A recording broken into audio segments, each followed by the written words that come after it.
muito obrigado pelo voto de confiança. Eu espero do fundo do coração poder contribuir, mesmo que de maneira tão singela, para a gente estudar esse Evangelho.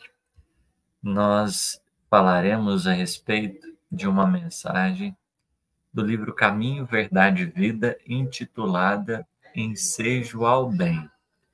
Essa mensagem ela é de número 90. E Emmanuel, ele vai comentar, como ele faz de costume nessa coleção, Fonte Viva, um versículo do Novo Testamento. Pelo título, Ensejo ao Bem, Convite ao Bem, a gente pode imaginar que é uma passagem em que o Cristo, ele, de certo modo, está chamando a nossa atenção para a necessidade do bem, para o compromisso no bem. E é uma passagem bastante interessante essa da vez, né, que nos vai falar do bem numa medida expressiva, desafiadora, e é o nosso intuito aqui nesse momento. Mateus capítulo 26, verso 50, é o versículo. Jesus, porém, lhe disse: Amigo, a que viestes? Então, aproximando-se, lançaram mão de Jesus e o prenderam. Esse é o versículo. Mas para que a gente entenda esse versículo, com quem que Jesus está conversando? Quem ele está chamando de amigo? Quem prendeu o Cristo? Né? O que está se dando nesse instante? Nós vamos ter que nos voltarmos para o contexto dessa passagem. É uma perícope relativamente pequena, é intitulado Jesus é preso. Lá no capítulo 26 de Mateus, nós temos a presença de Jesus e de alguns discípulos que vão fazer parte daquilo que a gente considera como a oração no horto. Jesus já havia participado da ceia pascual, intitulada Santa Ceia, e ele se recolhe com 3 discípulos em especial, João, Pedro e Tiago, para um momento de prece. Os discípulos não tinham dimensão do que se daria até então, mas o Cristo já tinha noção dos pormenores, das experiências que adviriam. E ele se reúne, vai fazer as preces. Os discípulos não suportam o sono, porque já era de noite, depois da ceia. Então, se eles estivessem cansados, né, o que poderia estar acontecendo, um dia longo ali de atividades e tudo mais, aquela hora era um tanto que desafiadora. E eles acabam cochilando, né? E Jesus olha para eles e questiona: nem por um pouco pudestes velar comigo? Ou seja, chamei vocês para fazer uma prece e o sono bateu, não conseguiram ficar concentrados e tudo. O que acontece muitas vezes quando a gente está vivendo um momento difícil, um instante de prova, e às vezes a gente gostaria da presença de alguns corações com a gente. Nem todo mundo se mantém em vibração, compenetrado, né, disposto a cooperar da melhor forma possível. Tem muita gente que acaba dormindo no ponto. Mas segue Jesus ali com os discípulos, e quando, né, de repente, eles são surpreendidos pela presença de uma comitiva de soldados liderada por um chefe já conhecido. Esse chefe é Judas, que vinha com um monte de guardas romanos e tinham a missão de prender o Cristo. E Jesus, ao observar aquele cenário ali, em que as coisas se davam, ele vai olhar, vai aguardar o acontecido. Judas tinha combinado com os guardas que aquele que ele desse um beijo seria o Cristo, quem deveria ser preso. É interessante a gente pensar que Jesus era tão simples, tão comum, que ele não tinha nenhuma aparência e nenhuma veste que o distinguia dentre os demais. Então, olhar para ele, olhar para qualquer um, era a mesma coisa. E era à noite, não tinha energia elétrica. Era preciso dar algum sinal para que os guardas entendessem a quem eles deveriam se dirigir. Eles estavam todos com espadas e tudo mais. Então era um momento assim de tensão. Eles vieram preparados até mesmo para uma rebelião, para qualquer medida que fosse necessário utilizar a força. E o Judas vai beijar o rosto do Cristo. Diante dessa ação, né, de Judas, Jesus vai perguntar: amigo, a que viestes? E reconhecendo que esse era o sinal, Jesus tendo feito a pergunta, os soldados vêm e o prendem, lançam a mão e vão levá-lo. Só que o Simão Pedro vai reagir nessa hora, vai sacar de uma espada, vai cortar a orelha do servo, né, que estava ali prendendo o Cristo. Jesus vai pedir a ele que banhasse a espada, que guardasse aquilo, né, para que o processo corresse como deveria acontecer. E aí, como a gente já sabe, o final da história, Jesus vai ser levado ao sumo sacerdote, às autoridades judaicas primeiro, depois às autoridades romanas, até efetivamente ser preso, efetivamente ser, além de preso, crucificado. Esse é o contexto, né, da passagem que vai dar origem a esse título da mensagem do Caminho, Verdade e Vida, Ensejo ao Bem, capítulo 90.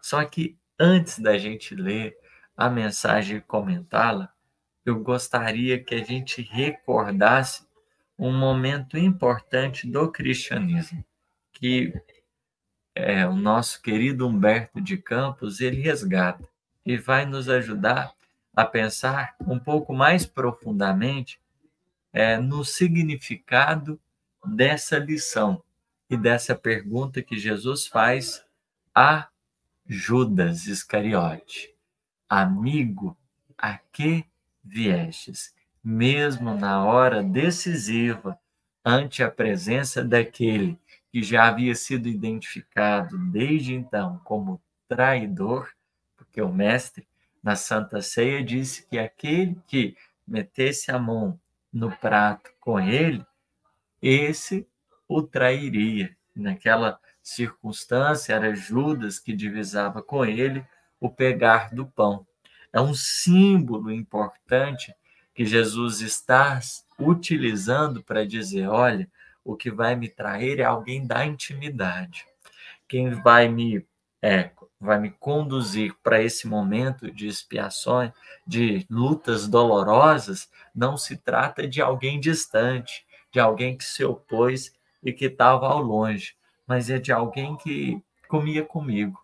A gente precisa lembrar que a ceia era o momento dessa reunião familiar, onde se reuniam os corações mais próximos, que tinham algum vínculo e algum afeto.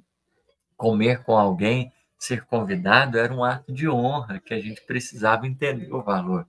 E Jesus, nessa intimidade, ele vai nos trazer a lição, né? Quem muitas vezes nos trai não está longe, está perto. E eu gostaria de recordar o capítulo 5 do Boa Nova, aonde Humberto de Campos, depois de trazer para nós as orientações a respeito do discipulado, aquilo que a gente precisaria estar atento, nessa trilha benfeitora, ele vai narrar um pedacinho interessante.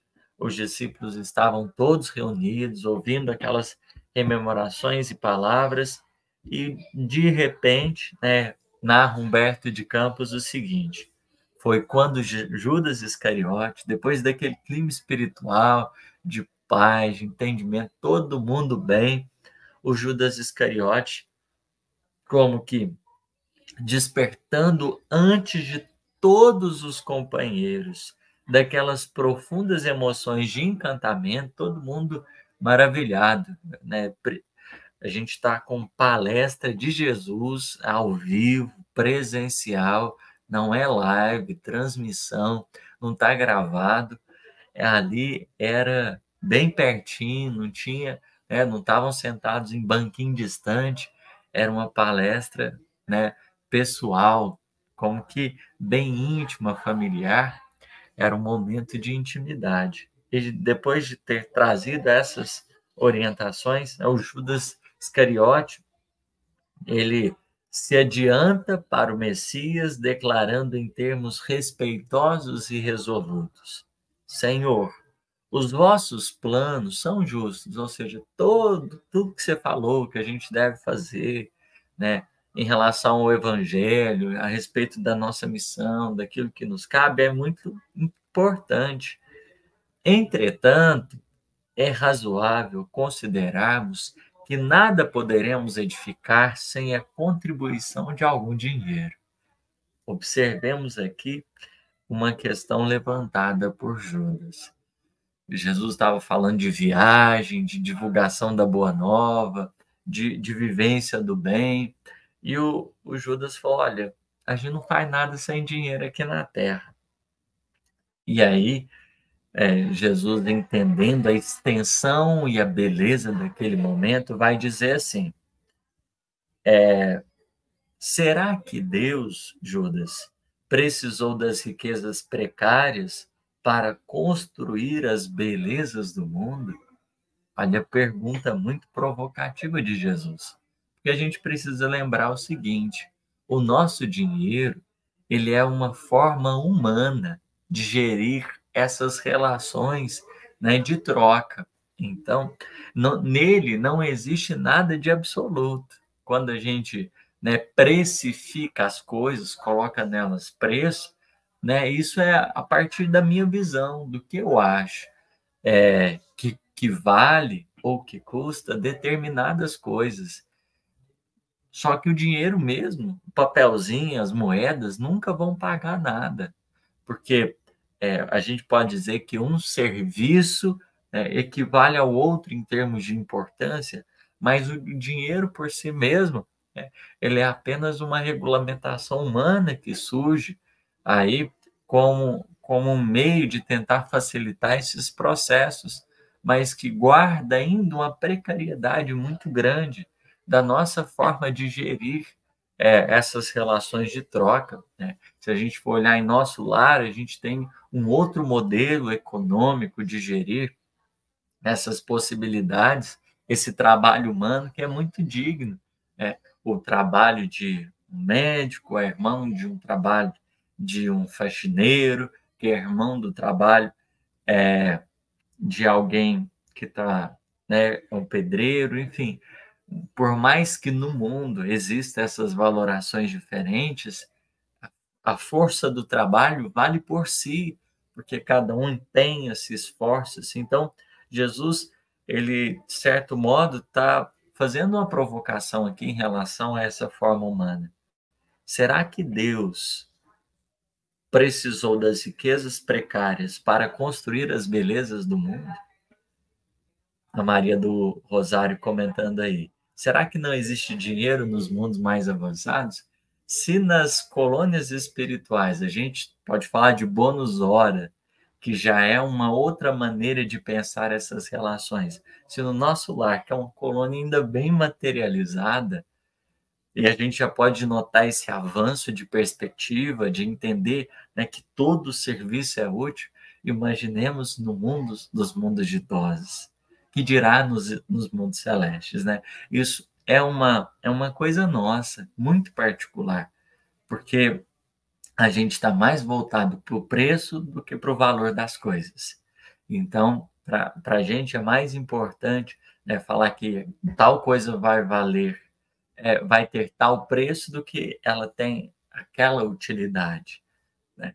Então, é uma provocação para a gente pensar, né? Longe de mim esgotar a resposta, precisaríamos talvez evocar os espíritos para que eles próprios nos dissessem da forma, né, que se constitui esses planos mais avançados, mas tomando como referência, né, um agrupamento espiritual de seres que ainda estão presos à Terra, com necessidades ainda muito humanas, mas que já está progredindo nesse sentido, a gente pode tomar como base, levando em conta a lei do progresso, que essas relações nos mundos superiores é cada vez mais humanizada, cada vez mais dignificadora, porque todos vão compreendendo a importância dos campos de trabalho, independente de quais sejam eles, todos são valorosos. Essas desigualdades são obras nossas. E aí continua Jesus. Em mãos que saibam dominá-lo, o dinheiro é um instrumento útil, mas nunca será tudo. Então, se a gente souber o valor dele, ainda pode ser útil. Ele pode servir de alguma coisa, mas nunca será tudo. Porque acima dos tesouros perecíveis está o amor com seus infinitos recursos. Né? Um médico pode ser pago com muito dinheiro, mas se ele não estiver disposto a trabalhar, é quase nada aquele dinheiro da consulta.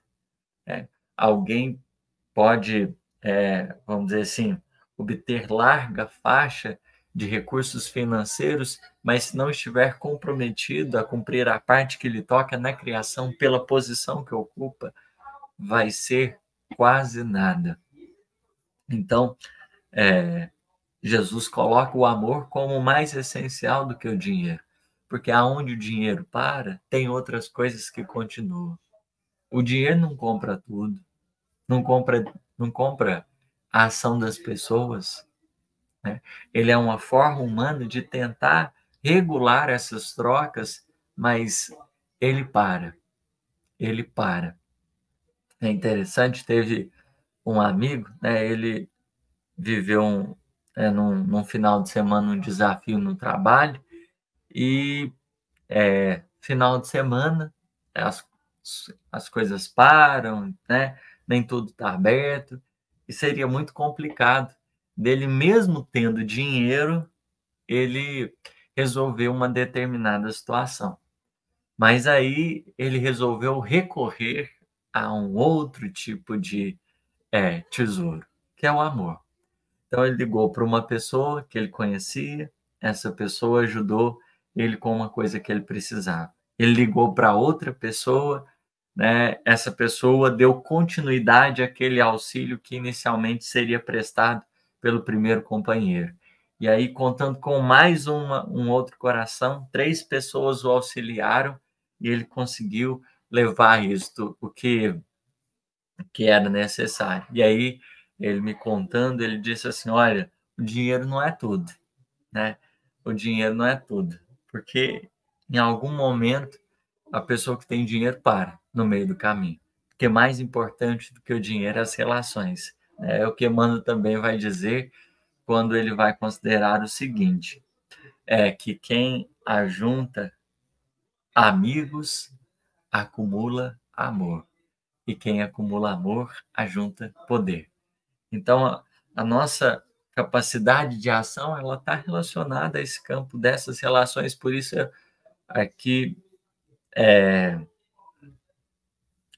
aqui Jesus está dizendo que acima de todos os tesouros perecíveis está o amor. O meu tio, por exemplo, ele é jardineiro e ele, né, o trabalho dele assim exímio, excelente, cuida da natureza com carinho, com a dedicação muito grande. E ele trabalha para pessoas muito ricas, né? E uma dessas pessoas muito ricas médico e tudo mais, ele sempre cuidou muito bem da casa, dos jardins, e foi desenvolvendo um elo ali bem sincero, né, de gratidão, porque o que estava sendo feito era muito além que simplesmente arrumar um jardim, era um ato de cuidado ali, de presença no bem. E a esposa do meu tio adoeceu, ela teve algumas complicações de saúde, inicialmente problemas no coração, depois câncer, e esse mesmo médico que havia já, né, pagado meu tio por tudo aquilo que ele tinha feito materialmente, vamos assim dizer, né, todas as vezes que ele prestou o serviço de jardineiro, estava tudo pago. Mas quando a esposa do meu tio adoeceu, esse médico, muito disposto, colaborou assim com a maior disposição para além do dinheiro, né, com o desejo de agora também servir nessa espontaneidade.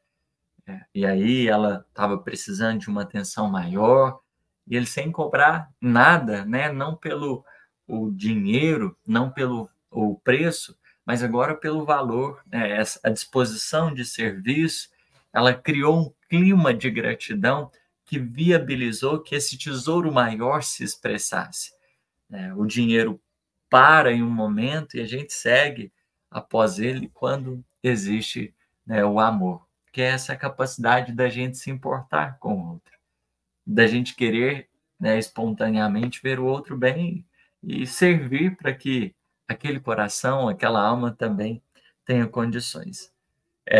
Mas Jesus continua, ele diz assim, dá primeiro a ressalva a respeito do empreendimento que Judas quer fazer, que ele queria começar a passar a bolsinha para recolher ali a contribuição dos discípulos.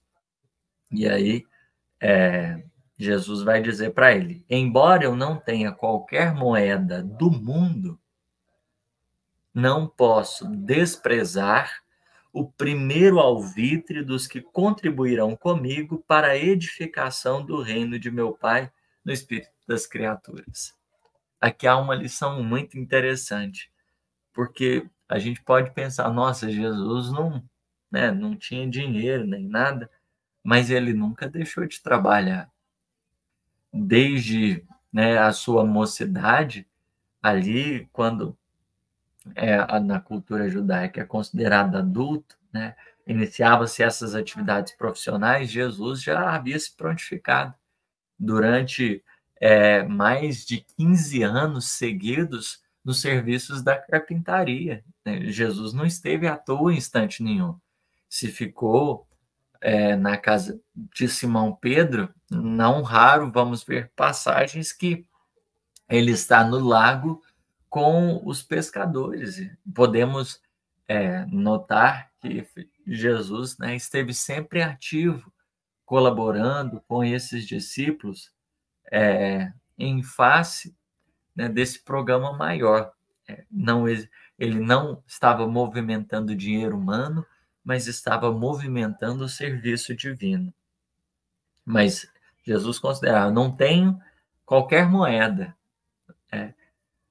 mas não posso desprezar o primeiro alvitre, ou seja, aqueles que querem contribuir. A gente pode lembrar a Casa do Caminho, nas suas necessidades, por exemplo, nos tempos apostólicos, ela precisava de um recursozinho e inicialmente estava escravizada ao sinédrio, aquilo que as autoridades judaicas podiam oferecer, já que Simão Pedro, Filipe, Tiago, João, eles estavam tão devotados e não tinha tempo, porque não tinha gente para trabalhar. Eram eles que estavam dando conta de tudo. E chegou um momento que precisava de recurso e Paulo vai fazer uma campanha, né? Ele se dispõe juntamente a Pedro e fala: olha, pode ficar tranquilo que a partir de agora nós vamos, aonde eu passar, eu vou recolher recursos para contribuir com a Casa do Caminho para ela ter a sua independência financeira. Então, Jesus está aqui dizendo: olha, não vamos desprezar aqueles que têm condições de sustentar né, de contribuir financeiramente, porque é fundamental. Observemos agora, nessas tragédias que nós temos no Rio Grande do Sul, ainda sob uma situação um pouco mais delicada, observemos a beleza que é esses recursos que são movimentados. Mas, né, se existe aí os influencers, e aí dá 50 mil, dá 100 mil, dá 1 milhão, não dá, né? Cada um vai, por mais que existam essas grandes quantias que são muito significativas, se a gente observar as pessoas anônimas de diversos lugares que se juntaram em diversos ambientes e se dispuseram a dar de si, observemos a qualidade de tudo isso, né? Para além dessas expressões, né, de doações que são muito importantes e precisam acontecer, porque se foi permitido chegar a determinado ponto, né, havia objetivos mais altos nesse sentido. E aí a gente vê essa força popular, essa movimentação humana, né, de gente recolhendo donativos, recolhendo água para enviar. Tudo isso é significativo como expressão dessa fraternidade, né? Todos esses recursos foram postos a serviço do bem maior. E aí continua Jesus para Judas: põe em prática a tua lembrança, mas tem cuidado com a tentação das posses materiais. Organiza a tua bolsa de cooperação e guarda contigo. Nunca, porém, procures o que ultrapasses o necessário. Judas seria o tesoureiro, o responsável por administrar os recursos dessa natureza. Jesus deixa bem claro: organiza a tua bolsa de cooperação. Tem que ter um intuito, né? A matéria deve estar a serviço do espírito e não o espírito a serviço tão somente em si da matéria. Nunca procures, porém, que ultrapasses o necessário. A gente precisa, essa é uma lição muito desafiadora nos tempos atuais, porque o apego que a gente tem ainda muitas vezes é absurdo. E à medida, né, que a gente vai entendendo, por exemplo, a dinâmica da evolução dos mundos, é algo muito expressivo. Dos mundos regenerados para frente, vai existindo uma consciência maior em relação ao outro. Nos mundos de regeneração, a gente entende o que é, vamos dizer assim, é necessário para a gente e também enxerga os outros, né? Se nesse mundo agora, para a gente dá do que nos sobra, né? Se a gente, quando dá, né, dá do que nos sobra, nos mundos regenerados, a gente já começa a ensaiar uma lição, que é a lição do jovem rico, vai, pega o que você dá, o que você tem e dá para os pobres. A lição ali é: olha, se existe um patamar de evolução que a gente compartilha do supérfluo, existe uma lição que a gente compartilha do necessário. Essa é a lição para o jovem rico, em essência, né? À medida que a gente for avançando, que a gente for entendendo melhor esse valor da matéria, a gente vai trocando esse paradigma até o momento, né, dos mundos celestes, onde tudo é comunhão, tudo é troca espontânea, viva, né? Mas até chegar lá, existe uma lição, né? Hoje, por exemplo, se a gente tem comida e tem alguém com fome, a gente às vezes come esse alimento que precisa e aí aquilo que sobra a gente oferece ao outro. Mas a lição da insequência será, né, permitir que o outro também se sacie para além da nossa sobra, que o outro partilhe a experiência daquilo que a gente pode obter, até o instante da gente ter o desprendimento de sentir a felicidade do outro tendo. Isso para a gente será o ápice dessas conquistas mais profundas. Mas ali naquele instante, Judas faz a primeira coleta ali dos recursos, eram pescadores, pagavam imposto, sobrava muito pouquinho, né? Pagava imposto de renda, vamos colocar, INSS, sobrava muito pouquinho, eles tinham grande parte de família, tinham que colaborar com os demais, mas Judas recolhe, coloca no bolsinho e apresenta para Jesus, dizendo assim: Senhor, a bolsa é pequenina, né? O que tem aqui é só um tiquinho, mas constitui o primeiro passo para que se possa realizar alguma coisa. Eu sei que é pouco, mas já é um começo. Jesus fitou serenamente e retrucou em tom profético: Sim, Judas, a bolsa é pequenina. Contudo, permita Deus que nunca sucumbas ao seu peso. Sim, Judas, a bolsa é pequenina. Contudo, permita Deus que nunca sucumbas ao seu peso. Observemos a densidade e a profundidade dessas palavras. Gente, eu estou no ambiente, tem outras pessoas em outros lugares da casa e elas estão conversando. Se vê uns sons diferentes aí de fundo, vocês nos perdoem pelas circunstâncias presentes, mas temos procurado caminhar aqui com muito carinho, apesar, de qualquer eventualidade que possa estar acontecendo.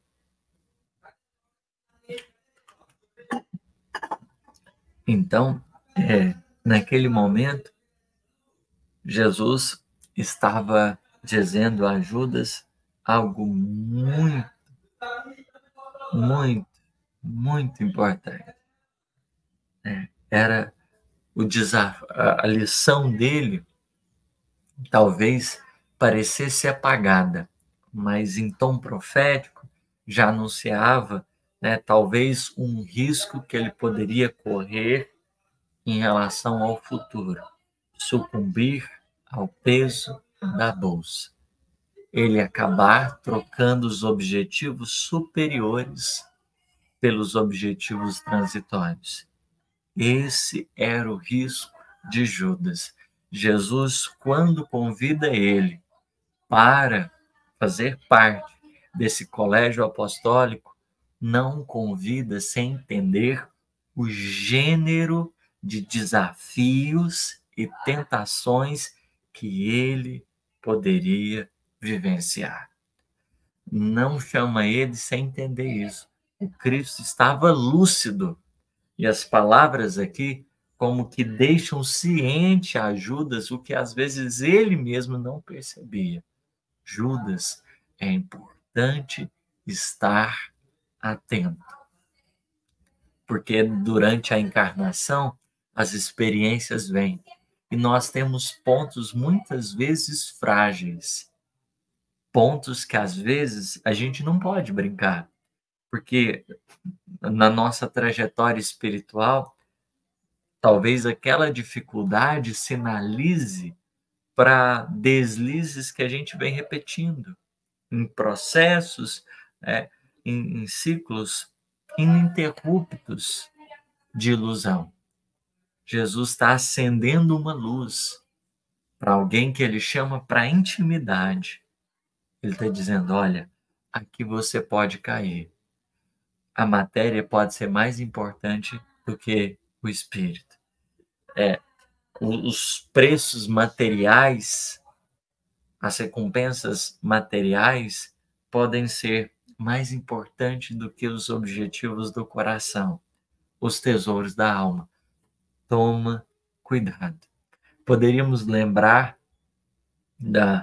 daquela fala do Sermão do Monte sobre guardar o tesouro aonde nem a traça nem os ladrões roubam. É um símbolo. Jesus está chamando a atenção para os tesouros o que é a traça? O tempo. O que é os ladrões? Aquilo que não está sujeito à perda, à transitoriedade, né? a maldade dos outros. É preciso conservar o tesouro da alma. E Judas estava sendo alertado. Então, nessa lição que Emmanuel ele se dispõe a, a comentar essa pergunta, amigo, a que viestes? Na hora que Judas estava entregando Jesus. Nos faz, né, pensar nessa construção, porque Judas era alguém íntimo. Jesus conhecia desde a primeira hora as fragilidades. Ele vendeu o Cristo por 30 moedas. Ele abandonou os objetivos espirituais por 30 moedas. E às vezes é por pouco mesmo que a gente coloca, né, em risco uma encarnação. Às vezes a gente quer sustentar uma falsa autoridade e a gente se agarra ao poder, pode ser na casa espírita, um cargo lá, e a gente bate o pé e fala que, né, não sai e tudo mais. A gente, as nossas quedas, não precisa de palcos humanos estrondorosos, né, lidar com trilhões de reais ou estar ocupando uma posição política destacada diante do mundo como um todo. Não. Às vezes, a gente pode, na nossa experiência, no lugar onde a gente está, a gente equivocar-se, a gente cair por descuido, por esquecer. E Jesus, estando atento a tudo isso, permite que Judas esteja perto. Ele participou das belezas e das alegrias do Evangelho. Ele esteve, né, desfrutando de cada coisa. Jesus nunca privou ele do melhor. E na hora que o Judas estava vindo para consumar a traição, ele ainda pergunta: amigo, o que você está fazendo aqui? Qual o seu objetivo? Era uma chance dele repensar os objetivos. É uma pergunta, Jesus já tinha resposta. A pergunta era muito mais um: pensa direitinho a direção. Reflita um pouco melhor no caminho. Da mesma maneira que quando Jesus questiona ao cego: que queres que eu te faça? O desejo ali é: olha, e aí, o que você me fala? O que você está precisando? O que você enxerga das suas necessidades? Então, nós temos aqui, né, um convite bastante expressivo, e aí Emmanuel vai se aproveitar dele, e agora vamos nos debruçar, depois que a gente já estudou aí essas informações, vamos nos debruçar na mensagem que ele escreveu.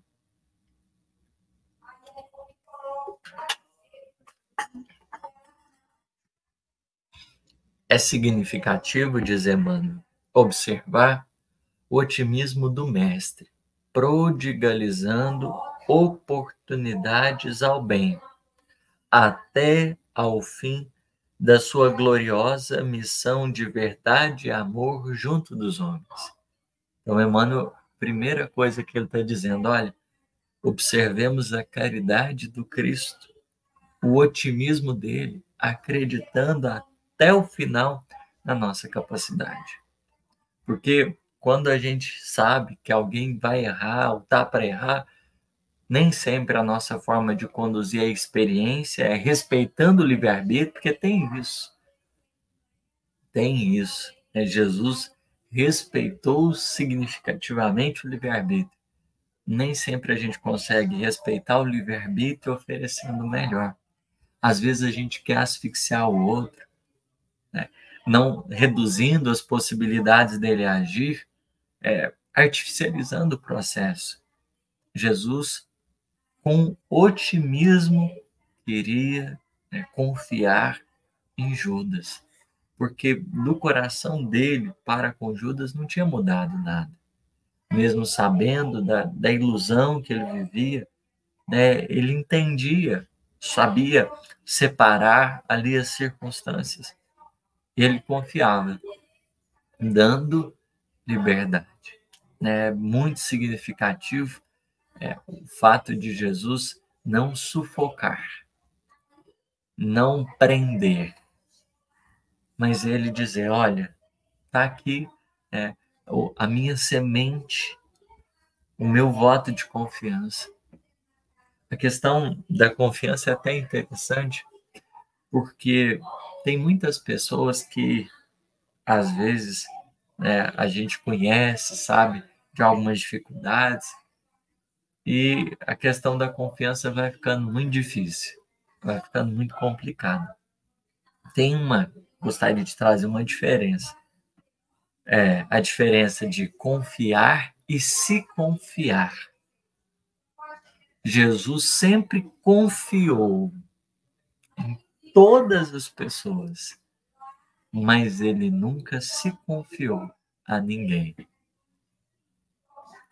Existe uma diferença. Qual que é essa diferença?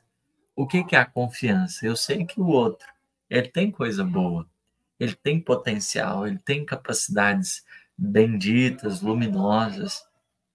Eu sei que ele pode fazer muita coisa, pode errar, mas ele também pode acertar. Confiança é quando se confiar em alguém, né, eu confio que o outro é um espaço de afeto que pode ser cultivado.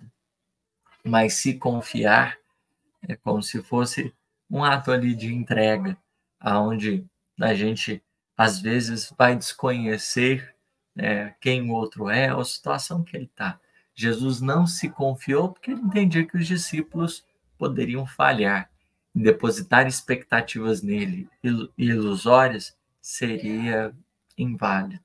Então, um pai, uma mãe, deve sempre confiar no filho, mas ter cuidado, porque às vezes, ao se confiar aos filhos, acha que não vai ter uma decepção ou frustração. E às vezes, quando menos espera, se sente traído em algum ponto, porque fez o melhor, estava, num ato de entrega e às vezes não teve a devolutiva que esperava.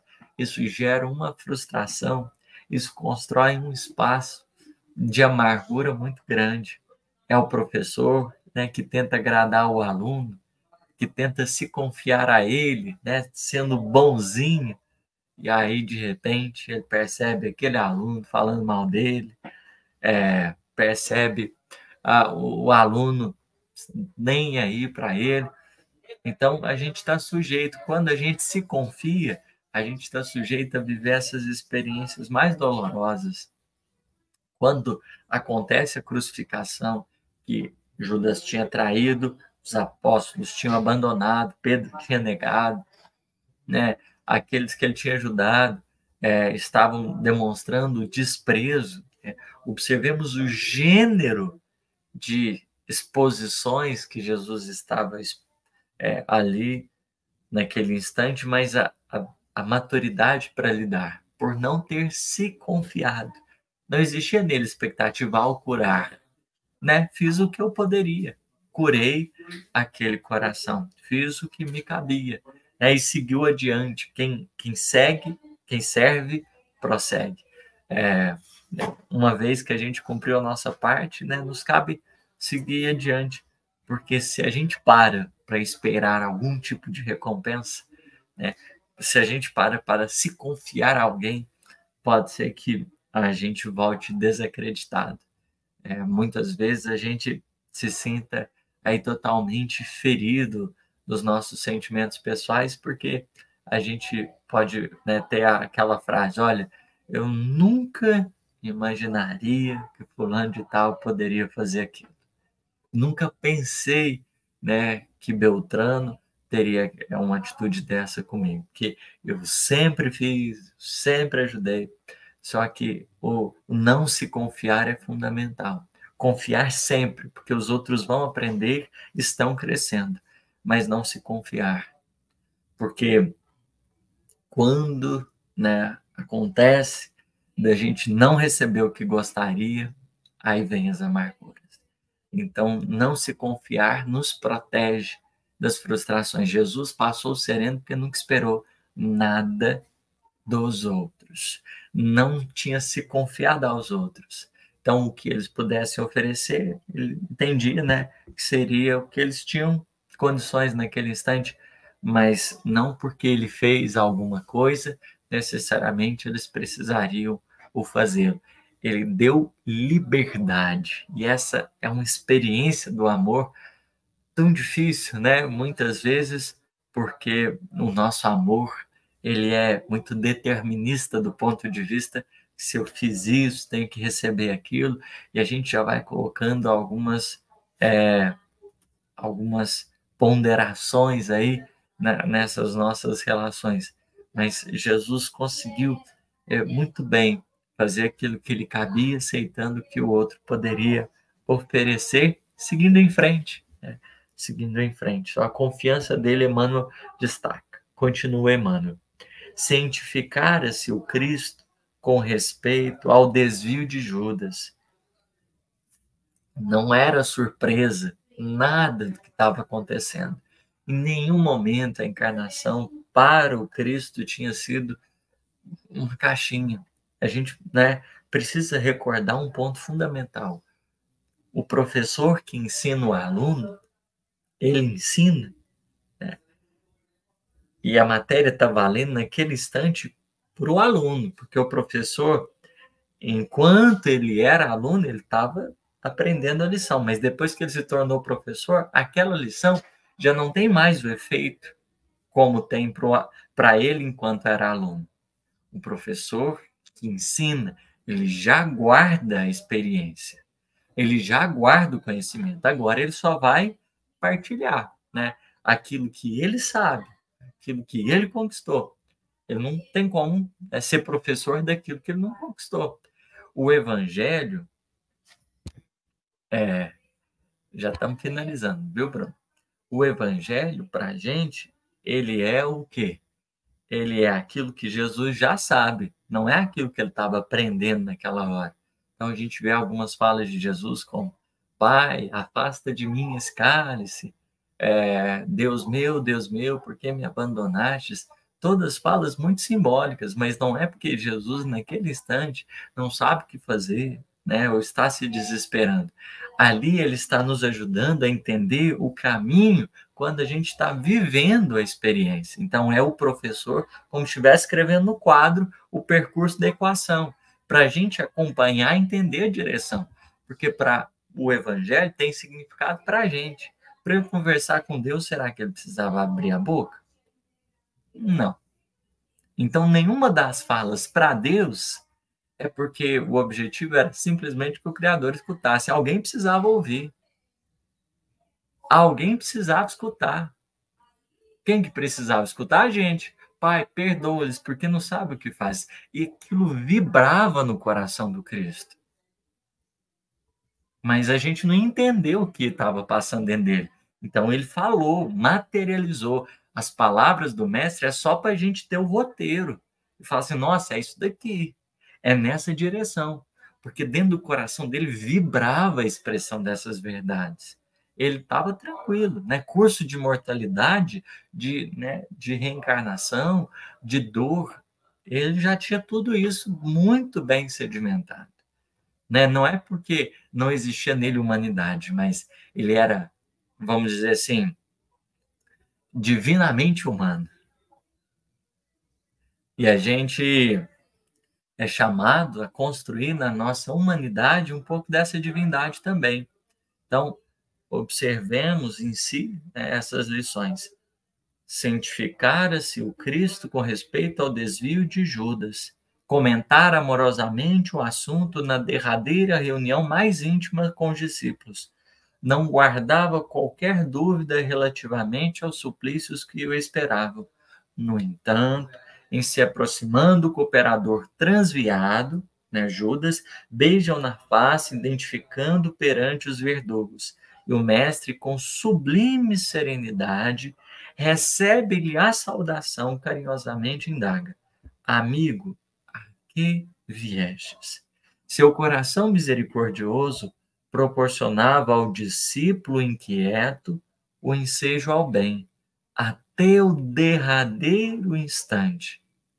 Embora notasse Judas em companhia dos guardas que lhe efetuariam a prisão, dá-lhe o título de amigo. não lhe tira a confiança do minuto primeiro. Não. Desde o instante da convocação, perpassando aos episódios que se seguiram, em nenhum instante retira a confiança. Não se entrega a queixas inúteis, não recomenda a posteridade com acusações ou conceitos menos dignos. Nesse gesto de inovidável beleza espiritual, ensinou-nos Jesus que é preciso oferecer portas ao bem até a última hora das experiências terrestres, ainda que, ao término da derradeira oportunidade, nada mais reste além do caminho para o martírio ou para a cruz dos supremos testemunhos. Às vezes você vai ajudar, vai confiar em alguém e aquela pessoa ainda pode te devolver de uma forma imprevista, inadequada. Se ajuda o aluno, se ajuda o funcionário, se ajuda o filho, ajuda o companheiro, e ainda no final das contas, você recebe uma punhalada nas costas. Mas se o nosso compromisso é o bem, sigamos adiante, sem esperar retribuições ou agradecimentos que muitas vezes a gente tanto aguarda, porque, acima de tudo, o nosso compromisso com o bem deve nos impulsionar a caminho de Deus, no desejo sincero de que os outros se encontrem com o tempo. Ajustar essas expectativas é fundamental. Confiar sempre na semente que a gente pode plantar no coração dos outros, sem querer colher os frutos de imediato daquele bem que a gente efetivamente fez. Porque no plano da natureza, eu plantei, diz Paulo, Apolo regou, mas o crescimento quem dá é Deus. Quem cuida dos nossos destinos espirituais é o Criador. E o convite ao bem é para que a gente faça a nossa parte e caminhe, porque a gente pode estar à beira de testemunhos difíceis, de provas dolorosas, mesmo no compromisso com o melhor.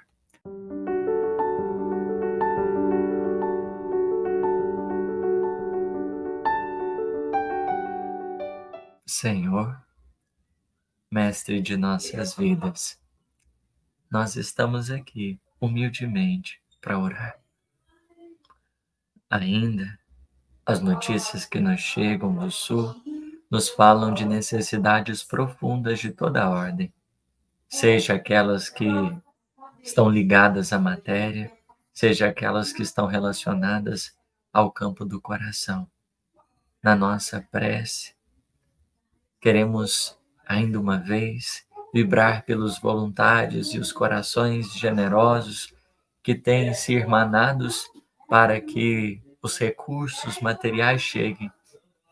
Bendito seja aqueles que na corrente do bem têm sustentado essa solidariedade para que ela possa atingir o seu ponto essencial, que é de promover a dignidade daqueles corações que estão no momento de reconstrução. Eu oro, Senhor, igualmente, em favor da alma, da intimidade desses nossos amigos, que às vezes a tristeza bate, o desespero, a inconformação e tantas emoções confusas vêm à tona. Nem sempre é tão fácil lidar com tudo. E às vezes surge um instante de descrença, de desapontamento, que a gente fica a se questionar o porquê. Para que as coisas aconteceram daquele jeito? Sabe, mestre, eu sei que longe de discutir ou debater com as nossas almas, o Senhor tem se feito presente. Se possível, envolva carinhosamente, sobretudo esses espíritos que estão no momento mais crítico, carentes dessa presença amorosa e fraterna, como um consolo e como um bálsamo.